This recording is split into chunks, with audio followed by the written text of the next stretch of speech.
Eh bien bonjour à tous les amis, j'espère que vous allez bien. Alors aujourd'hui très courte vidéo pour vous montrer vite fait globalement les toutes dernières modifications ajoutées au jeu, notamment avec l'arrivée de la nouvelle saison 3, Pirates Live avec Jack Sparrow, tout ça. Je vais vous montrer ça vite fait, 4-5 minutes, c'est parti.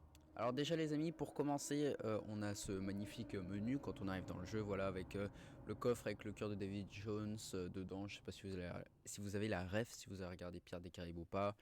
Le compas de Jack, voilà, plein d'items qu'on va pouvoir retrouver dans le jeu, notamment grâce aux nouvelles fables du flibustier qui ont été ajoutées. Et d'ailleurs on va y venir hein, une fois qu'on sera en jeu. Ensuite les amis, lorsque vous arrivez dans le jeu, vous allez directement tomber là-dessus, donc sur les nouveautés. Vous allez avoir par exemple découvrir Vive la piraterie, qui est le thème, le titre de la nouvelle saison, les Twitch drops si vous liez votre compte et que vous regardez des streams Sea of Thieves, vous allez pouvoir récupérer ces items, le Pirate Emporium avec les nouveautés qui y sont ajoutées comme les skins Jack Sparrow, les skins du Black Pearl pour le bateau, tout ça, les quelques infos sur la saison 3. Nous, ce qui va nous intéresser, c'est jouer tout simplement, hein, parce qu'on a une nouvelle interface avec l'aventure juste ici, qui a changé d'affiche, donc le mode de base de Sea of Thieves. Vive la piraterie, qui est un mode apparemment à part entière lors de cette nouvelle saison. D'ailleurs ça c'est une des choses que j'ai pas vraiment compris, parce que en fait si vous lancez une partie dans le mode Vive la piraterie, vous allez tout simplement spawn à côté des fables du flibustier qui sont disponibles sur chaque avant-poste, exactement comme si vous le faisiez via l'aventure normale. Bref, ça j'ai pas vraiment compris, mais pourquoi pas. Le voyage inaugural qui est toujours là, comme la reine. Et donc maintenant, on va directement se retrouver sur le terrain, si je puis dire, pour vous montrer les modifications apportées à l'avant-poste, à la map, voilà. Donc voilà les amis, on se retrouve directement sur un petit avant-poste, et je vais vous montrer toutes les petites modifications qui ont été apportées, comme par exemple là vous pouvez déjà l'apercevoir directement ici.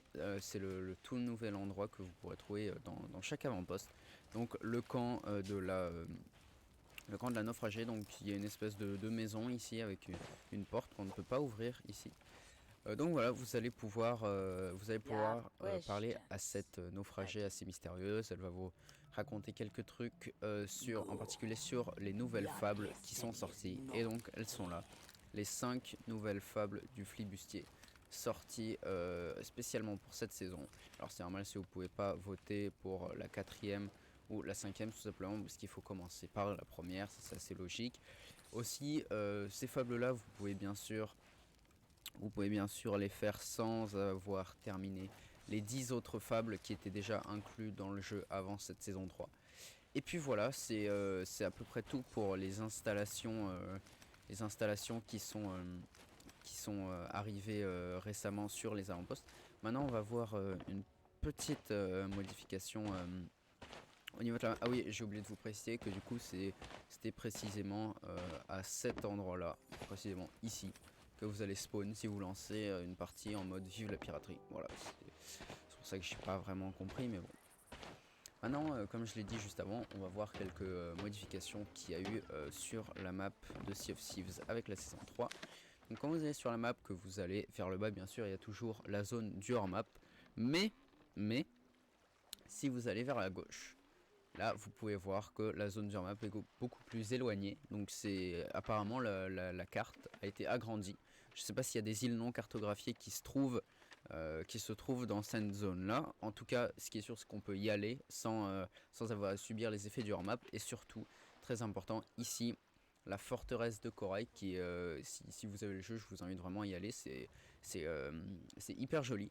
Et c'est surtout que ça va être une des étapes principales d'une des nouvelles fables du flibustier apportées avec cette nouvelle saison. Je pourrais pas vous dire dans quelle fable vous pourrez atterrir sur la forteresse, parce que pour l'instant j'ai fait que la première fable. Donc voilà, c'était à peu près tout pour les nouveautés. Aussi, si vous allez tout en haut à droite de la map, si je dis pas de... Ah non, c'était... Voilà, juste ici.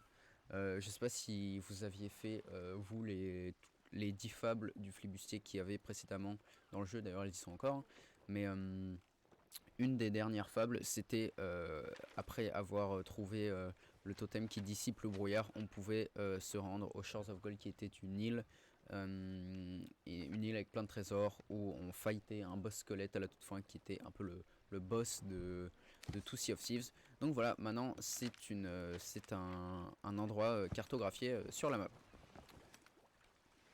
Donc voilà les amis, j'espère que cette petite vidéo assez simple vous aura plu. Voilà, c'était les, les, les nouveautés abordées assez rapidement de cette nouvelle saison. Je suis pas passé en détail sur le Pirate Emporium, tout ça, je vous laisse aller découvrir par vous-même les nouvelles emotes, tout ça. Je me suis pas particulièrement intéressé à ce domaine-là. Mais donc voilà, j'espère que vous aurez apprécié cette petite vidéo. Et pour ça, je vous demanderai de liker, commenter, vous abonner, tout ce que vous pouvez. Et je vous dis à la prochaine pour d'autres vidéos. A plus.